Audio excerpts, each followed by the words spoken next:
बहुत बहुत स्वागत है आपका और शाम 5 बजे तक की तमाम बड़ी खबरों के साथ मैं हूं प्रशांत पांडे। और सबसे पहली खबर आपके फायदे की और सबसे ज्यादा असंगठित क्षेत्र के लोगों के फायदे की।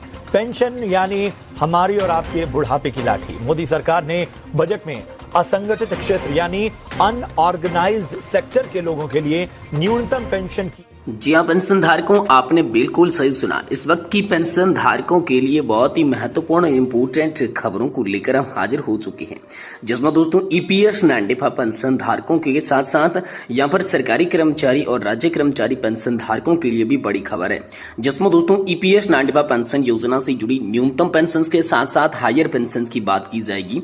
वहीं दोस्तों ओपीएस ही असली हक और सहारा, साथ ही एनपीएस वर्सेज ओपीएस की लड़ाई कहां तक पहुंची है, इसको लेकर क्या बड़ी अपडेट आई है, इसके बारे में भी दोस्तों आज की इस वीडियो के अंदर बात की जाएगी।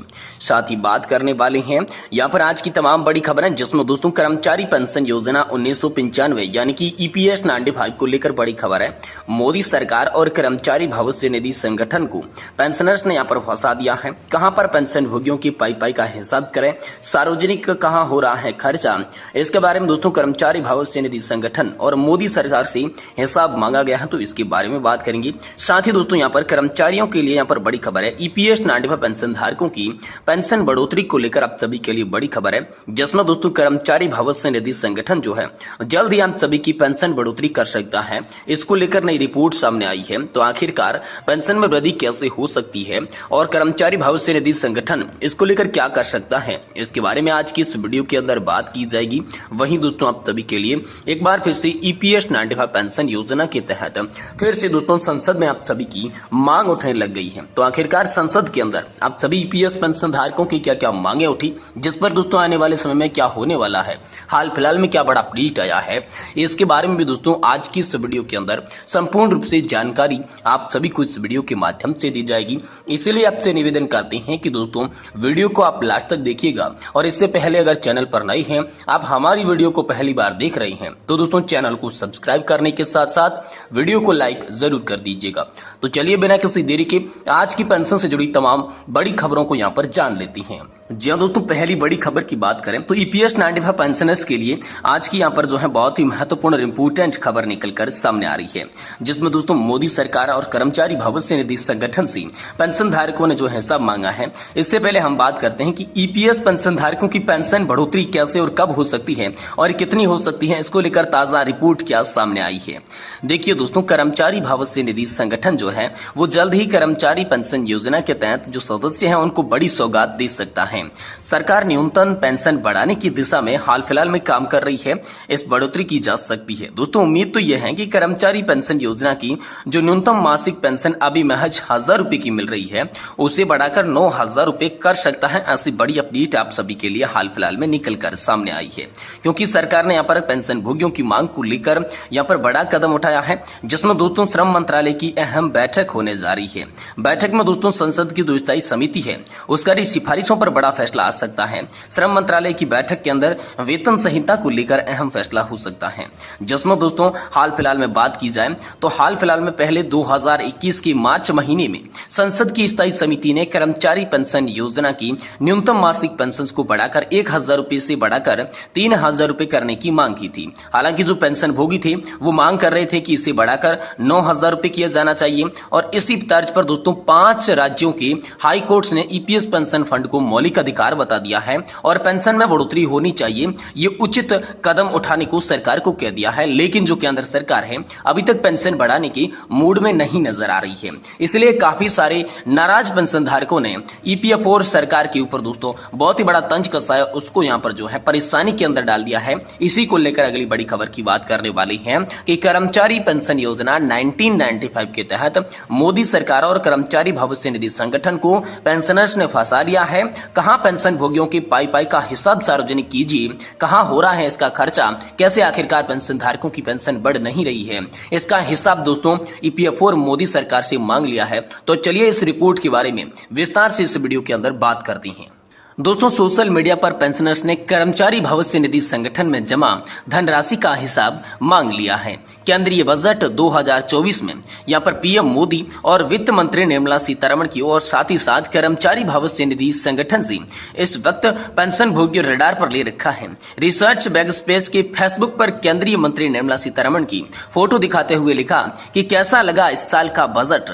इस पर पेंशनर्स विश्वनाथ वल्ली ने अपनी टिप्पणी जो है वो सोशल मीडिया पर करते हुए नीतियों पर जमकर आलोचना की है। वे लिखते हैं कि ईपीएस 95 पेंशन भोगियों के लिए पेंशन बढ़ाने को कोई बजट का प्रावधान नहीं किया गया है।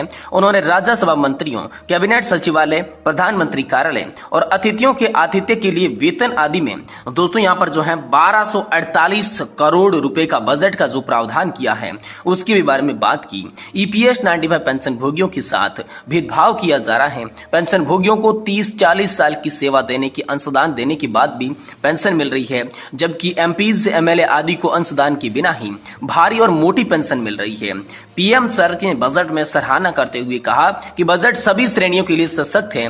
ईपीएस 95 पेंशन भोगी क्या इसकी श्रेणी नहीं है? वह इस श्रेणी में नहीं आते तो आखिरकार उनके लिए प्रावधान क्यों नहीं है? इस पोस्ट में कमेंट करते हुए राजेंद्र पिल्लई ने श्रीवास्तव से कहा कि बिल्कुल सही, माननीय प्रधानमंत्री ने बजट की सराहना की जिसमें सभी श्रेणियों को सशक्त बनाया गया, लेकिन ईपीएस 95 पेंशन भोगी किसी भी श्रेणी में नहीं आते। इस बारे में कुछ कहना बेहद दुखद होगा और मैं ईश्वर से प्रार्थना करता हूं कि इस संबंध में वित्त मंत्री और प्रधानमंत्री की आंखें खोली जाएगी। वहीं दोस्तों, आप सभी के लखनऊ के पेंशनर्स ने बड़ा मुद्दा इसको लेकर आप सभी के लिए उठाया है। जी हां दोस्तों, पेंशन भोगियों की आवाज बनने वाली शिबू चौधरी भी सरकार पर भड़के हुए हैं। लखनऊ से आने वाले पेंशनर्स ने लिखा, क्यों नहीं केंद्रीय सरकार से और ईपीएफओ कार्यालय से ये मांग की जाए कि ईपीएफओ में जो भूतपूर्व कर्मचारी और वर्तमान कर्मचारी जो ईपीएस 95 में कम से कम 32 साल तक अपने वेतन का 8.33% कंपनी की तरफ से इतना ही अंशदान जमा करवाते रही हैं, जिसमें भूतपूर्व कर्मचारियों की संख्या लगभग करोड़ों में होगी,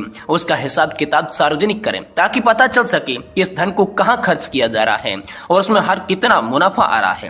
कहने का तात्पर्य यह है कि हम लोगों द्वारा जमा की गई धनराशि का व्यय का लेखा जोखा सार्वजनिक रूप से प्रकाशित किया जाना चाहिए, क्योंकि अब हम सब वरिष्ठ पेंशन भोगियों को जानने का अधिकार है। इसमें आप सबका क्या विचार है? कृपया अपना मत दीजिए। उन्होंने ऐसा सोशल मीडिया के माध्यम से सभी पेंशन धारकों से बड़ा सवाल पूछा है।